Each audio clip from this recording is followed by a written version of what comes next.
বিকেল হলেই ফুচকা, পাপড়ি চাট, ভেলপুরি। তবে আজকে একটু নতুন কিছু হয়ে যাক, যেটাই গরমে তৃপ্তিও দেবে আর খেতেও বেশ চটপটা লাগবে।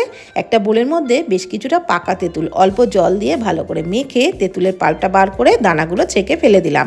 তারপর ওই পাল্পটাকে আরেকটা বোলের মধ্যে নিয়ে তার মধ্যে আরও কিছুটা জল, সাদা লবণ, বিট লবণ, জিরে গুঁড়ো, ধনে গুঁড়ো, লঙ্কার গুঁড়ো দিয়ে ভালো করে মিশিয়ে নিলাম। তারপর ওর মধ্যে দিয়ে দিচ্ছি একটু আখের গুড়, আবারও একটু মিশিয়ে নিয়ে দিয়ে দেবো কাঁচা লঙ্কা কুচি, ধনে পাতা কুচি, গন্ধরাজ লেবুর পাতা ছিঁড়ে দিচ্ছি আর এক টুকরো গন্ধরাজ লেবুর রস দিয়ে ভালো করে মিশিয়ে নিলাম। এদিকে আরেকটি পাত্রের মধ্যে নিয়ে নিলাম কিছুটা বেসন, তার মধ্যে অল্প পরিমাণে জল দিয়ে খুব ভালো করে ফেটিয়ে নিলাম।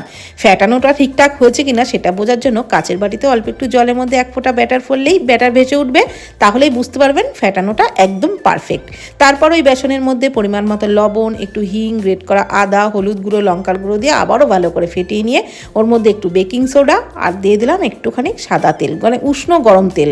সেটা দিয়েও আবারও ভালো করে ফেটিয়ে কড়াই সাদা তেলের মধ্যে বড়াগুলোকে উল্টে পাল্টে বেশ লালচে করে ভেজে নিলাম। তারপর ওই গরম বড়াগুলোকে টক জলের মধ্যে দিয়ে ওই 5-7 মিনিট মতো রেখেছিলাম। ব্যাস তৈরি হয়ে গেল একদম নরম তুলতুলে জল ফুলুরি। উপরে একটু লঙ্কার গুঁড়ো দিয়ে পরিবেশন করেছিলাম।